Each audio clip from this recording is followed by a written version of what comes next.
Hello housemates, I'm Lethe and we are going to play Knights of the Old Republic 2 here on the River Lethe. You can see that these characters here, they're wishing you welcome. They waved when I said hello, so everyone wants to play. Now, I've not played this game before, so this is going to be a blind playthrough. I am familiar with the system that's going on in the game because I played Knights of the Old Republic, the first one. So these graphics, these character figures look familiar to me, but the storyline is not familiar to me. I haven't played through it, I haven't read any spoilers for it, and moreover, you know, like the types of decisions I'm going to face, the characters, exactly what interactions there are with objects, which skills are more helpful, I don't know any of it. One thing I do know is that apparently your choice of gender does have some large impact on how you will interact with people, not the least of which who can be your, I guess, romantic companion. So, I'm going to flip a coin to figure out which gender I'll be. So, heads is going to be females, tails is going to be male. I'm going to flip the coin right now. And it's heads, which is female. So, I'm going to be a female character. So, the character types that we have are, you know, the three basic things. We have a fighter type, a rogue type, and a mage type. We have here the... No, go back. The female Jedi Guardian. Jedi Guardians focus on combat training and lightsaber mastery. They are the fighter class. Here, we have the female Jedi Sentinel. Jedi Sentinels are well balanced and possess many skills. That is the rogue class. And finally, Jedi Consulars are masters of the Force and spend less time on combat training. And this is recommended for advanced players only. They are the mage type.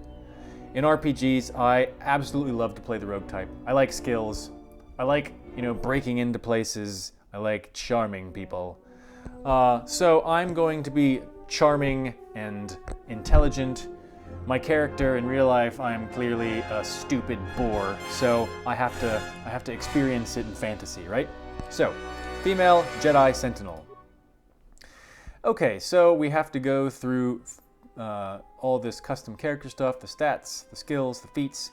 We are not going to do a quick character. We are going to do a custom character. All right, portrait. All right.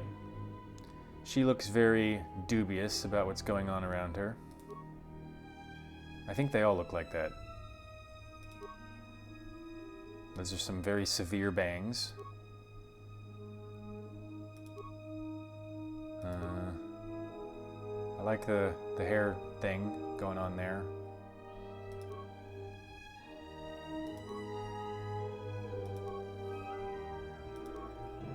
No, too blonde. I may be going with the hair thing that I mentioned earlier, little clips or whatever those were. I liked those.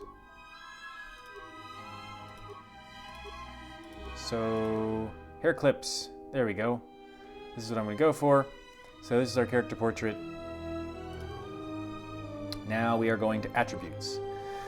The attributes of your character apply bonuses or penalties to everything from combat to skill checks to force powers. Check each attribute to see what aspects of the gameplay it can affect. So this is a very standard D20 system. We have the 6 attributes that we're all familiar with. 3 physical ones, strength, dexterity, and constitution.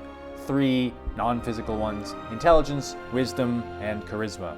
Now, as a rogue character, I like the skills, so I need intelligence. I love to be charming, so I need the charisma. And I don't want to get hit, so I want the dexterity.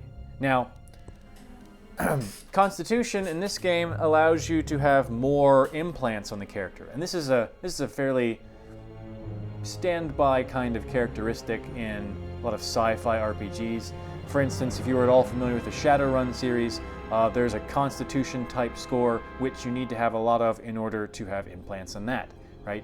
And it makes sense because Constitution is your ability to withstand the, I guess, implantation surgery for those implants. Now, implants are probably pretty cool, so I might want to be able to get at some of them. Also, I want hit points, so I might get some Constitution. The way I usually go with these is I just take everything up to having no penalty and then see what I can do from there. I'm probably not going to minimax. I might ditch my strength a little bit so I can have some more bonuses somewhere else. But now what I want to start doing is I want to make sure I got lots of skills, so I'm going to take that up. I'll take the charisma up to 2. Constitution, I only have 1 point left.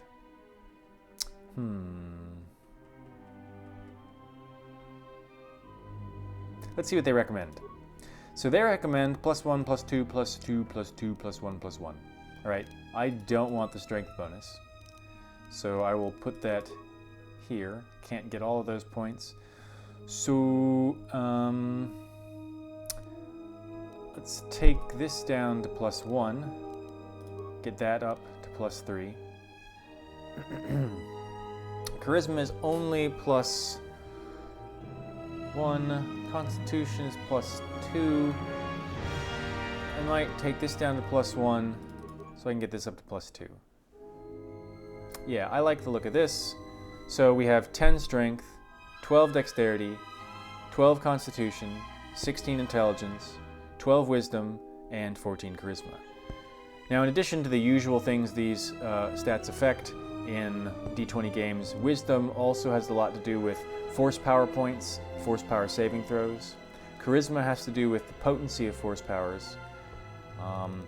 Strength deals with lightsabers, and because they're counting as melee weapons, and of course, dexterity for blasters and such. So those are the differences with this game and the general D20 type system. Right? That's what we're going to go with. It may not be, like, as I said, minimax perfect, but that's not what I'm going for. I'm going to play a character type, a theme kind of thing here. All right, attributes done. Now we're on to skills. I want them. I have lots of them. Each of your character's skills has a number associated with it. This is the skill rank, and determines how good the character is with that skill. When using a skill to perform an action, the rank is compared against a difficulty check, or DC, number. For example, to open a lock with DC of 15, take your skill rank in security, add your wisdom modifier, plus the D20 roll. If the total is 15 or greater, then the lock is opened. All right, so what I do remember from KOTOR, the first one, is that I want security and repair and persuade and computer use to be able to navigate the sort of conversational environments, because sometimes, or not necessarily conversational, to be able to manipulate the environment to my advantage and to be able to unlock all the plot points. That's what I really care about. I care about the story. I want to be able to access all the conversations, all the options available to me. And computer use helps with that, repair helps with that, because they can help you do stuff with computers and droids who can tell you interesting things. Class skills are the ones in orange. Cross-class skills are the ones not in orange. So you can see my only cross-class skills are demolitions and repair. That's great. So we're going to go computer use.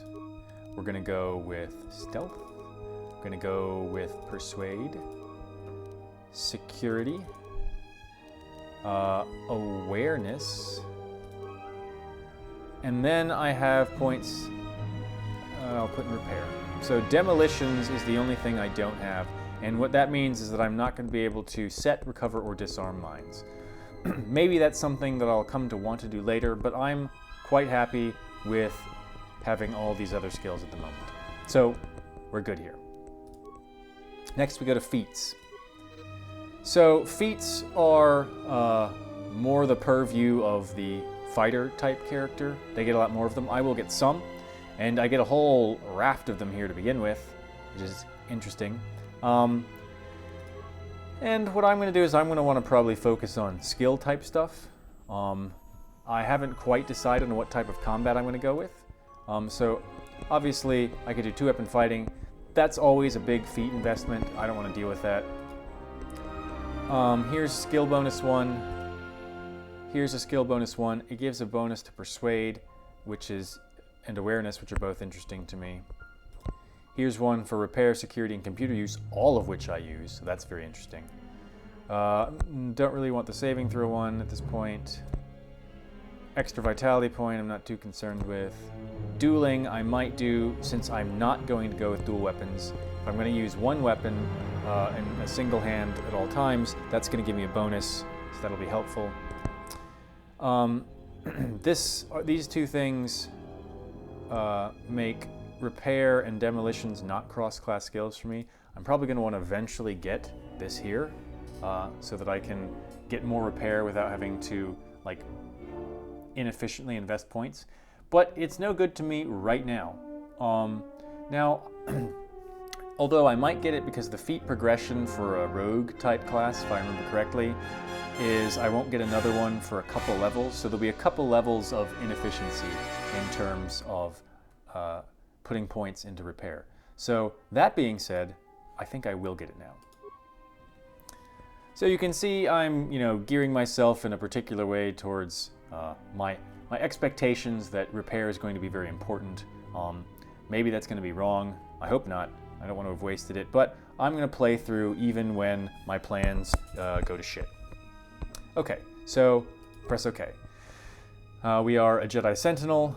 We have our attributes, we have our skills, we have our feats. Now we need a name. Let's see what random names we can get.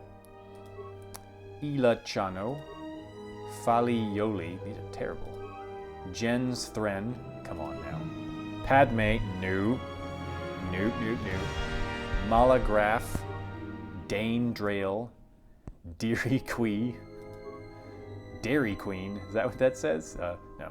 Dane Vayner, Octa Perak, Prina Zild, Moray Cher, Halara Roses, Vultar Main. Man, I just want to find at least one first name that I like and then a last name that I like, and I can recombine them. Melon Hargit, Ami Chun, that's not so bad. That's almost an actual name from Earth. Kaseli Daris. That one I don't mind so much. I like Kaseli. Rennie Hargit. Melina Nasatad. Mieli Saper. Gara Repnets. Sash Donin. Moreli Notzik. Ela Yela. Dora Alinia. Opeli. Jamie, that's normal Octa. Jaina. Cracks. Oh, come on, I gotta decide on something soon. I'm not gonna just sit here and read these out until the end of time. Give me something good. Come on. Todra Salu it is. I'm just gonna go with this. I am Todra Salu, Jedi Sentinel, and we are ready to play. So, that's the character creation part, the episode 0, as we're going to start referring to them. Whenever we have an episode 0 for a series, it will be, in the case of RPGs, a character creation, not necessarily guide, but a character creation walkthrough. In this case, it's not a guide because I'm kind of doing it blind. For other types of series, it will be an introduction to the nature of the game. Don't yawn at me. I'm not done talking, Todra. Come on, we'll get to the action in a minute. Pardon my character for being so rude. Now, in any case, as I said, episode 0s will be something that you can look at to get a sense of whether you want to watch the series, the way that we're going to play through it, and just generally some info about it. And it will be helpful because you'll be able to search in YouTube episode 0 to find the first episodes of a great number of our series. Hopefully you've liked this. If you did, hit that thumbs up button. If you want to see more content from me, please subscribe to my channel. Let me know that you want to see it and I'm not wasting my time. If you're not going to do either of those things, or go over to Phwop's channel or the BleakHaus Collaborative channel, well then, I don't care what you do. See you next time.